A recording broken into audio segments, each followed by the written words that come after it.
Bienvenue dans Business Africa, je suis Ruth Lagos. Cette semaine, gros plan sur l'économie sud-soudanaise gangrénée par des années de conflits et une inflation galopante. Comment ce pays peut-il tirer profit de ses ressources naturelles ?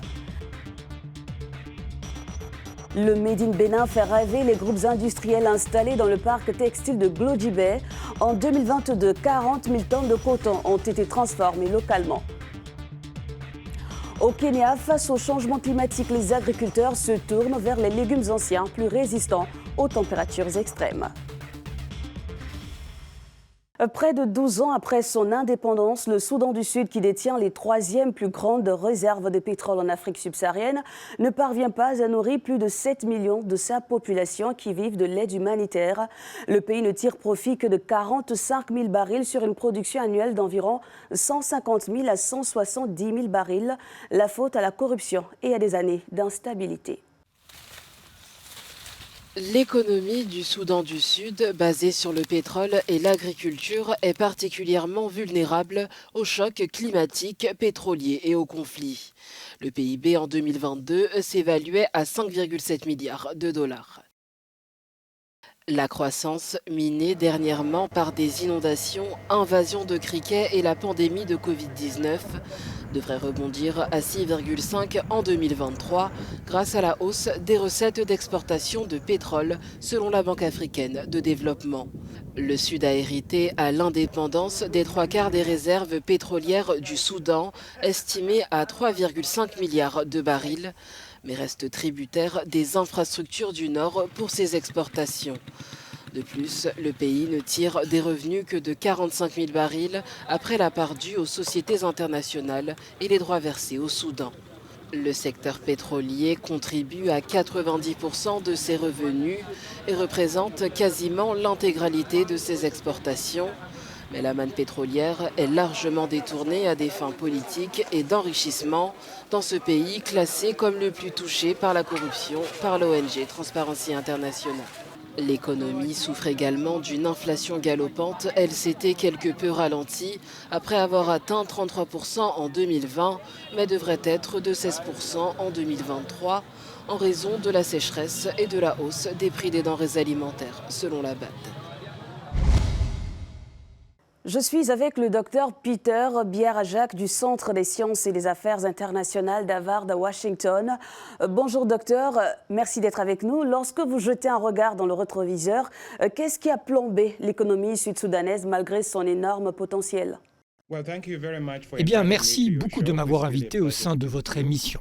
C'est vraiment un plaisir d'être avec vous. Les difficultés économiques au Soudan du Sud ont plusieurs facettes. Le premier problème est que ce pays, qui a eu son indépendance en 2011, était trop dépendant du pétrole. Le pétrole représentait 98% du budget, il représentait 70% du PIB et à peu près 100% des devises étrangères du pays. En moins d'un an, après l'indépendance, il y a eu une crise frontalière avec le Soudan. Cela a conduit à l'arrêt de l'exploitation du pétrole. Et après ça, la guerre civile a débuté.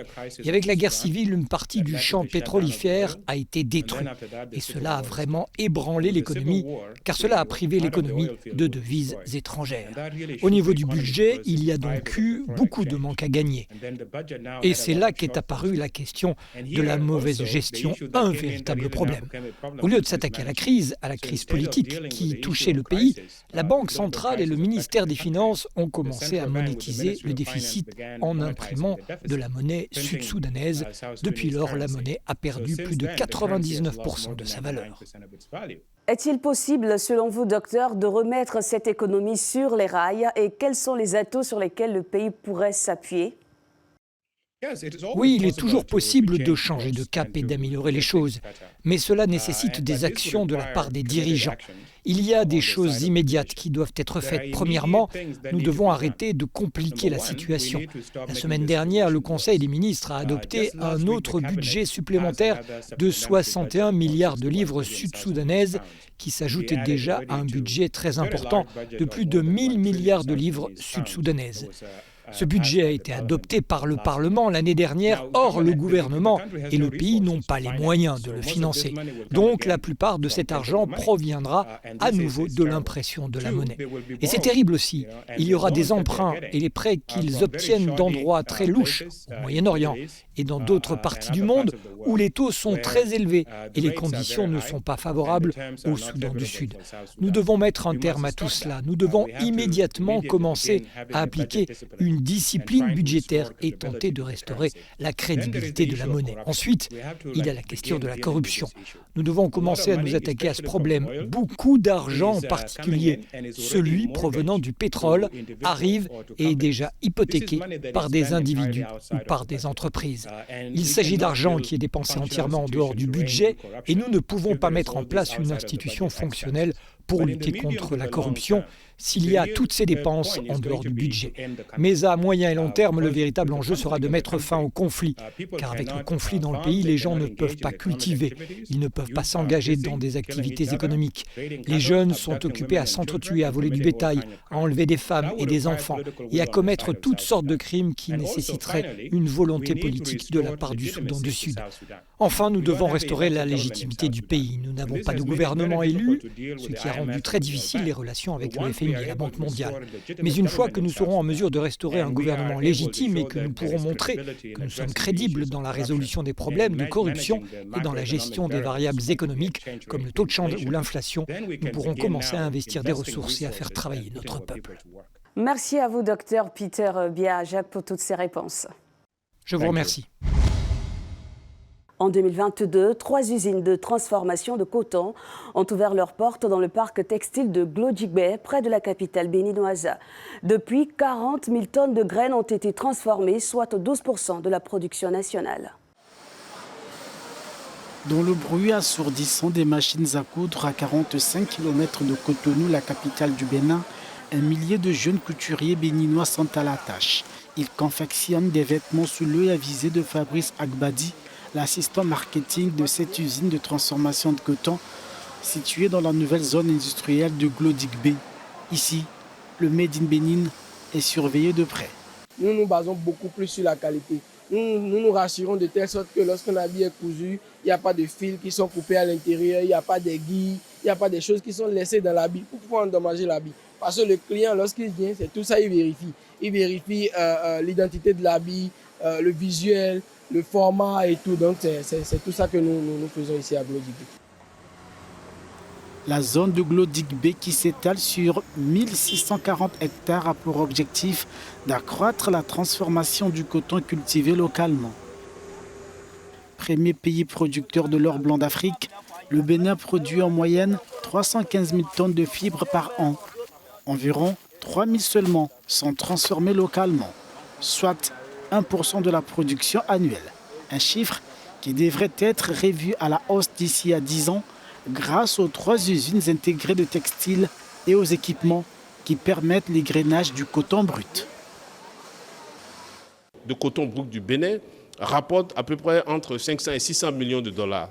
Mais avec la transformation qui est en cours pour passer du stade de coton brut au stade de vêtements, nous allons gagner beaucoup plus de valeur. Aujourd'hui, le Bénin est en train de devenir progressivement un hub du textile. Sur les 10 prochaines années, nous sommes en train de parler de 32 usines qui vont produire à peu près 160 000 emplois. Le pourcentage de coton transformé devrait passer de 1% à 12% grâce à cette nouvelle donne. Et enfin, en direction le Kenya, ce pays d'Afrique de l'Est a été frappé par la pire sécheresse depuis 40 ans et par 4 saisons consécutives de pluie ratées. Les agriculteurs les plus impactés par ces conditions climatiques ont décidé de se tourner vers les légumes anciens, plus rentables. Regardez. Cela fait 5 ans que Martin Oudungu plante de l'amarante à la place des choux et du maïs. Ces légumes feuilles anciens plus bénéfiques sont non seulement plus résistants aux conditions climatiques, mais ils peuvent rester stockés pendant plus d'1 an. Les choux peuvent vous donner de l'argent, oui, mais il faut attendre 3 mois. Et il n'y a qu'une seule récolte. Or, avec les amarantes, les récoltes sont hebdomadaires et la première intervient après 3 semaines. Avec un sillon de 30 mètres, vous pouvez gagner jusqu'à $30 par mois, recette que le chou ne peut pas vous donner.